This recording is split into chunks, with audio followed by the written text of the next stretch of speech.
this is another poem that I typically read with every reading. It's titled My Closet is a Reliquary. It's one of my more popular pieces. I wrote this poem inspired by a couple of different things. One, it's dedicated to my late mentor, Ace London, who was an LGBTQ plus activist. And he would always tell me, Donny, you are who you've been becoming. And back then, I was like, what the hell does that mean?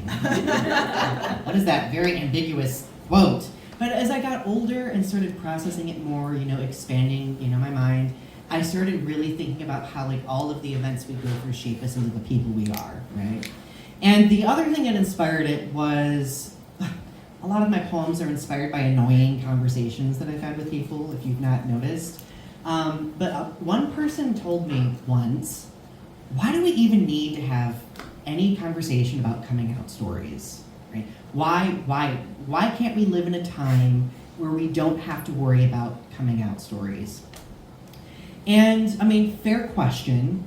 And my response was, as long as there's hate in the world trying to erase or minimize the LGBTQ plus community, the coming out story is always going to matter because it's a crucial step in our self-actualization. Okay? So, my closet is a reliquary. The closet door has fallen from its track and sits, leaned against the dented drywall like a discarded portcullis, too weathered to keep me. Behind box-stacked skyscrapers, yellowed wallpaper peels, and the crayon mural still robs floral print of its optic illusion like a political graffiti with elementary verve.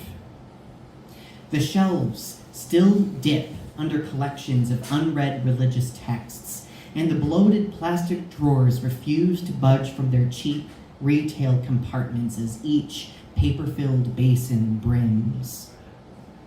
The air is linen stale, and the glued constellations above still keep this room lit, while the tired July sun slips beneath the tree line, lengthening each shadow across the brown shag carpet.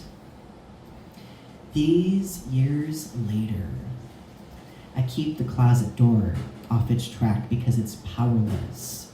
A prison-made museum, a memorialized womb left open since I left for college after a second birth. Now, my closet has lost its echo, and each stored memory maps a misshapen journey. So, let these paper roadways return to nature, become overgrown, because this cluttered closet is a reliquary, a room for storage, unable to keep me.